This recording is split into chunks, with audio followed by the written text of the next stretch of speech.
आज आंचलिक पार्टी विजेडी सरकार चौद्वारे नूतन कलेबल देखा मिली कारण आउ रहा 3 मासरू 4 मास विधानसभा भोट प्रक्रिया तेणु वर्षा आगु घर छाउणी करला भली किंतु एबे खूब कम समय थिबा बेले एथर विजेडी सरकार घर छाउणी कला भली नियंती देखा मिली।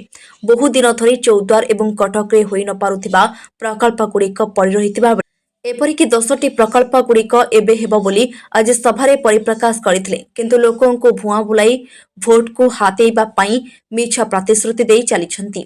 एबे खूब कम समय रे विभिन्न प्रकल्प किपरि संभव हेब ताहा लोकों को मनरे प्रश्नवाची उंकी मारुछि।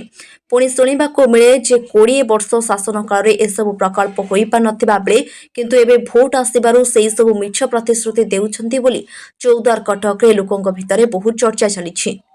कटकरू प्रादीप राजक रिपोर्ट चक्रव्यूह न्यूज।